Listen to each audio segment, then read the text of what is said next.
Minister for Foreign Affairs of Singapore, Dr. Vivian Balakrishnan. Minister of Foreign Affairs of Sri Lanka, the Honourable Ali Sabri.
It's my great pleasure and honor to invite the President of Sri Lanka, His Excellency Ranil Wickremesinghe. Sir.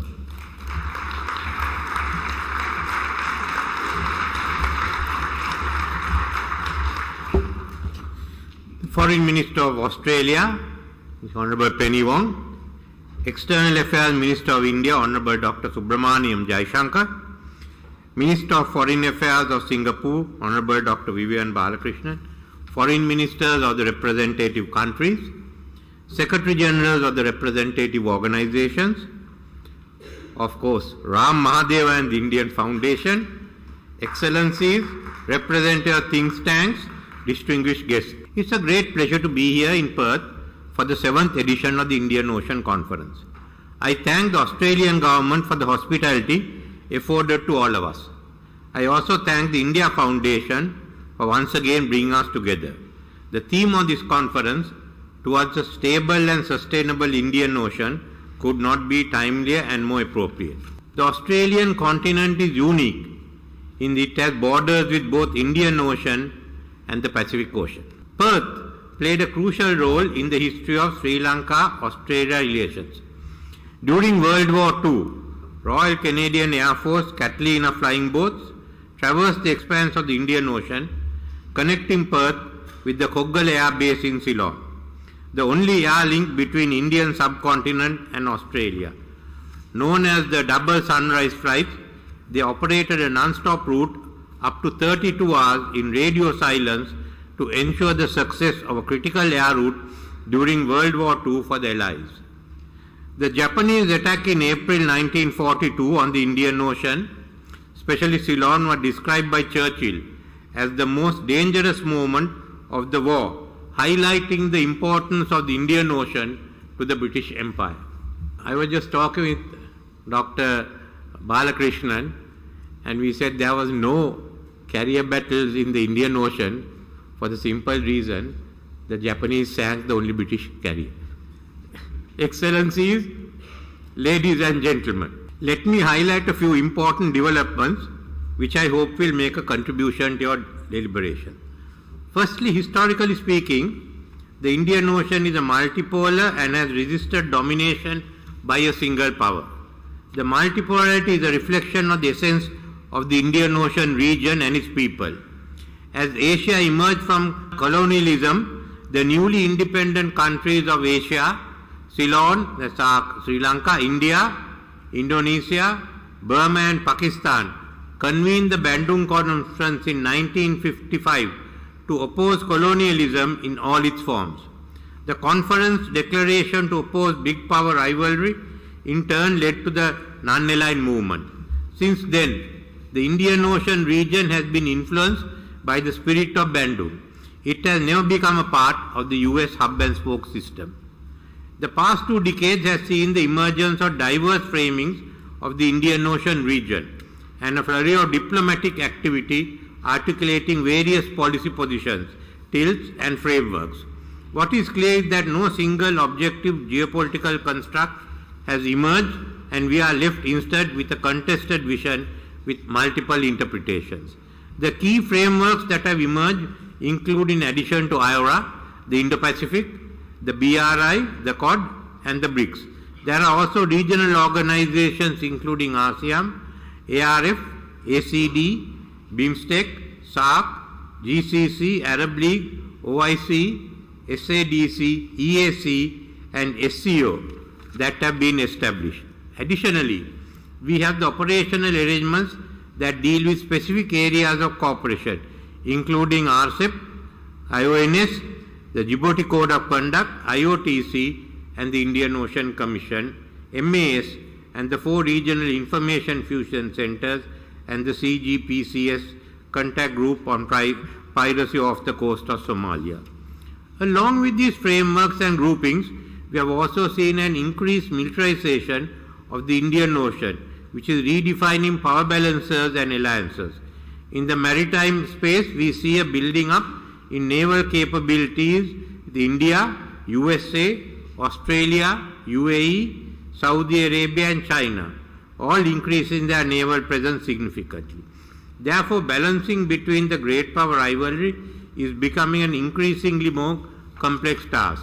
As a result, the space of maneuverability for littoral states is shrinking fast as this rivalry in the Indian Ocean region intensifies and spills over into decision making on political, economic, and security issues. The probable question to choose one over the other is perennially hanging over us. Secondly, the geopolitical developments has resulted in increase in the strategic importance of the Western Indian Ocean that was not foreseen 4 years ago. This is in turn shifting the geopolitical emphasis towards the Indian Ocean. The Ukrainian war and the consequent Western sanctions on Russia has resulted in the resource-rich economy finding new markets in China and the Western Indian Ocean. For example, Russian crude oil is refined in Gulf refineries. Dubai has replaced London as the financial center for the oligarchs. Russia has developed a closer friendship with Iran, which is an important source of supply for drones. Russia is carrying on naval exercises with Indian Ocean countries including Myanmar and South Africa. China itself has played an active role in healing the rift between Iran and Saudi Arabia. Iran, its allies, have become important players in West Asia. The Shanghai Cooperation Organization, with India, Pakistan, and Iran as members, have the Western Indian Ocean as its outer limits. The ill-advised judgment of the US in supporting the Gaza war will diminish its influence in the region. The hostility of the countries forming the Islamic Arch in the Indian Ocean will prevent any close rapprochement with USA for some time. The Russian, Chinese, and Iranian strategies are successfully biting at the US hegemony, thereby further weakening the US.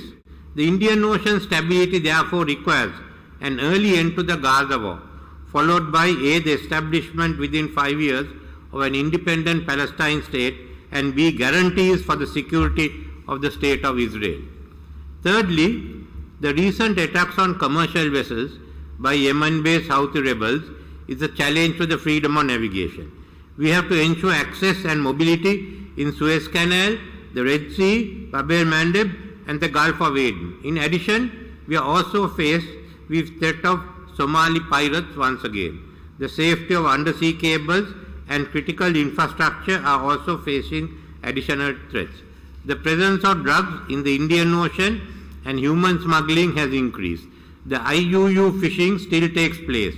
These threats present a challenge to the freedom of navigation in the Indian Ocean. We need to refocus on the freedom of navigation in the Indian Ocean. Sri Lanka offers to recommence the discussions on the freedom of navigation in this ocean. Fourth is the expanding connectivity. According to estimates, there will be an 8-fold increase in the GDP of India and Indonesia by 2050. Similar increases are expected in some of the other countries in South and West Asia. This requires additional port capacities and new transport routes. The Suez Canal may not be sufficient. In this regard, India's 2 new connectivity initiatives are welcome. Firstly, the India-Mumbai, Iran-Russia corridor, and secondly, the India, that's Mumbai, Middle East, European corridor. Similarly, there are connectivity initiatives taking place in the Bay of Bengal. Work has already commenced on the Kunming corridor, giving access to Western China. Thailand is planning the Kra land bridge connecting the Gulf of Siam with the Bay of Bengal. India and Sri Lanka commencing feasibility studies on land connectivity between the two countries, making Sri Lanka a regional logistic hub with Colombo and Trincomalee ports available to South India. Excellencies, ladies and gentlemen, the Indian Ocean Conference theme this year, towards the more stable and sustainable Indian Ocean, highlights the two key areas which require focus. What I have outlined before dealt primarily with pursuing stability of the region. There is an equally serious, more immediate and existential threat that looms, and that is the climate crisis. Experts have revealed that the Indian Ocean is warming at a higher rate than the other oceans around the world. The levels of warming are estimated to be 3 times higher than in the Pacific Ocean, and coastal areas across the IOR will experience continuous rise in sea levels and face severe coastal erosion. The Indian Ocean is also rising at a level of 3.7 millimeters annually, and the extreme sea disasters are inevitable. The island states of the IOR are vulnerable and have to be provided with adequate resources to mitigate the effects of climate change.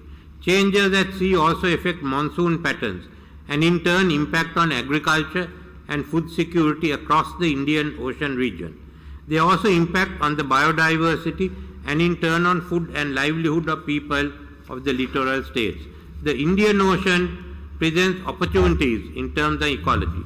Not only is it the biggest sink for carbon, but it also provides potential for mitigating the climate crisis through offshore wind, solar and wave energy. Through seaweed farming and mangrove cultivation, we can increase the sequestration of carbon. Sustainable exploitation of our ocean resource is critical for our survival, as the ocean provides for our future. At COP28, Sri Lanka proposed 3 key initiatives: the Tropical Belt Initiative, including the Indian Ocean, the International Climate Change University, and the Climate Justice Forum. As the current chair of the Indian Ocean Rim Association, Sri Lanka is focusing on the interdependence between the Indian Ocean and climate change. The Climate Change Justice Forum aims to accelerate financing of losses and damages and includes debt justice as an essential component of the overall solution. Any proposal of mitigation and adaptation intervention must take into account the debt component faced by climate vulnerable and developing countries. Excellencies, ladies and gentlemen, we are living in an uncertain times. The stability we had taken for granted since the end of World War II and the Cold War is unraveling. Globalization is being challenged, as is multilateralism. The climate crisis is affecting prospects for trade and economic development around the world. It is impacting on food security, livelihoods, supply chains, biodiversity and maritime transportation. Either we can wait for global development to dictate our fate or unite so that we may chart our own course. Creating a safer ocean environment by building confidence and predictability among users and enhancing ocean situational awareness will be key to maintaining peace and security in the Indian Ocean. The main platform that can undertake this important task is the Indian Ocean Rim Association. Ensuring a peaceful and secure Indian Ocean would facilitate sustainable use of oceans for the economic and social benefit of coastal and littoral states. An overarching architecture for the Indian Ocean that deals with critical issues is required. The basis for such a structure is already in existence, including the United Nations Conventions on the Law of the Sea and the recently adopted BBNJ Agreement in 2023 on the conservation and sustainable use of marine biological diversity of areas beyond national jurisdiction or the High Seas Treaty. A code of conduct on freedom of navigation and overflight and unimpeded commerce and similar guiding principles on dealing with the climate crisis and the sustainable use of the Indian Ocean are necessary. Only the leaders of the Indian Ocean countries can ensure that these measures are translated to the creation of an overarching regional architecture for the Indian Ocean region. Therefore, the responsibility lies with us. I thank you.